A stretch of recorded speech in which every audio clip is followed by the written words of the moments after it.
તો આ જોઈને તમને શું લાગે છે કે હું શું બનાવવા જઈ રહી છું? સેવ ટામેટાનું શાક. રોંગ. હું બનાવવા જઈ રહી છું ચીઝ કોર્ન ટોમેટો સૂપ. તો એની માટે મેં ટોમેટોને આ રીતે મોટા મોટા કટ કરી લીધા છે. મને ગ્રામનો આઈડિયા નથી, મેં 5 મોટા ટોમેટો લીધા છે. હવે આપણે એને બોઇલ કરી લઈએ. તો મેં એની માટે કુકર લીધું છે. તમે કુકરની જગ્યાએ કઢાઈમાં પણ આને બોઇલ કરી શકો છો, પણ મારે ઉતાવળ છે એટલા માટે મેં કુકર લીધું છે. થોડું બટર નાખ્યું, બટરની અંદર એક તેજપત્તું નાખ્યું અને એને બધા ટોમેટો નાખી દઉં.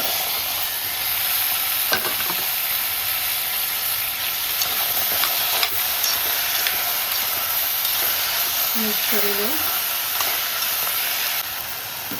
અડધી ચમચી લાલ મરચું, સ્વાદ પ્રમાણે મીઠું. અડધા ભાગનું જ નાખવાનું છે, અડધા ભાગનું આપણે પાછળથી નાખશું.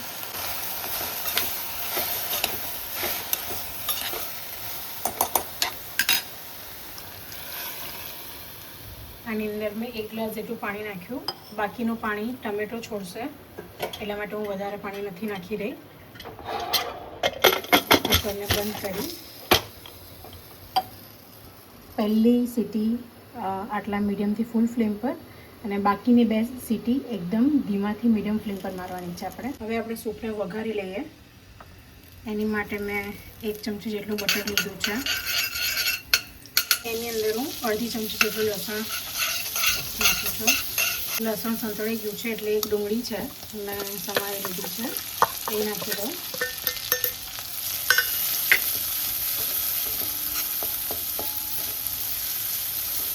આપણે થોડી લાઇટ ગોલ્ડન ગુલાબી કલરની થાય ત્યાં સુધી આને ચડાવી દેવાની છે.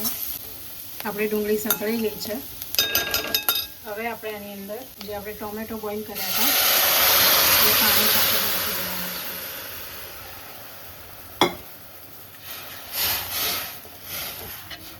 સ્વાદ પ્રમાણે મીઠું,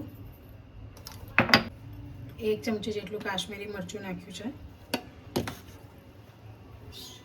કાળા મરી તીખાશ માટે નાખ્યા છે.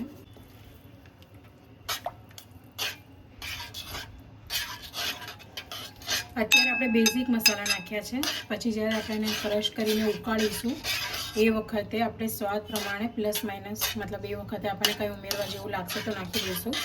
અને ખાલી ગાર્લિક અને ડુંગળી આપણે જે નાખી છે એની સાથે ટેસ્ટ મિક્સઅપ થઈ જાય, એમાં ફ્લેવર આવી જાય ત્યાં સુધી જ આપણે એને 2-5 મિનિટ જ ચડાવવાનું છે. મેં 2 ચમચી કોર્નસ્ટાર્ચ લીધો છે, એની અંદર થોડું પાણી નાખું છું, એ પલળે એટલું અને મિક્સ કરી લો. સ્લરી બનાવવાની છે આપણે. હવે આપણે આને ક્રશ કરીશું. તો મેં આને બ્લેન્ડરથી આની અંદર જ ક્રશ કરી નાખ્યું છે. હવે આપણે એને ગાળી લઈએ.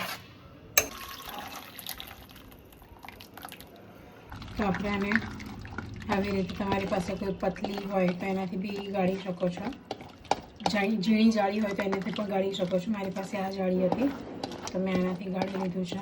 તો હવે આપણે આને ઉકાળી લઈએ. ઉકાળવાની પ્રોસેસ સૌથી ઇમ્પોર્ટન્ટ છે સૂપની અંદર. ઉકાળતી વખતે જ આની અંદર આ કોર્નસ્ટાર્ચની સ્લરી નાખવાની છે. નાખશો એ પછી સૂપ થોડો ઘટ્ટ થતો જશે. આ મકાઈ અત્યારે મારી પાસે બોઇલ કરેલા છે. જો તમારી પાસે બોઇલ કરેલા ના હોય તો તમે ડાયરેક્ટ એમનેમ બી કાચા બી નાખી શકો છો, કેમ કે આ સૂપને આપણે 10 મિનિટ જેટલું ઉકાળવાનું છે એનો ફ્લેવર ઘટ્ટ થવા માટે. તો એની અંદર જ કોર્ન બોઇલ થઈ જાય છે. આટલી ક્રીમ છે મારા ફ્રીઝરમાં કઠ્ઠો થઈ ગઈ છે. બાકી લિક્વિડ હોય, ભૂલમાંથી મેં ફ્રીઝની જગ્યાએ ફ્રીઝરમાં મૂકી દીધી હતી તો એ મેં નાખી દીધી છે. હવે ઓગળે ત્યાં સુધી જ મારે રાખવાનું છે. બાકી સૂપ આપણો રેડી છે. હવે ડાયરેક્ટ હું એને સર્વ કરું. સૌથી પહેલાં હું આની અંદર ચીઝ છીણી લઉં છું. મેં આની અંદર ચીઝ છીણી લીધું છે. હવે આની અંદર હું સૂપ નાખી દઉં. તો આ છે આપણો ચીઝ કોર્ન ટોમેટો સૂપ.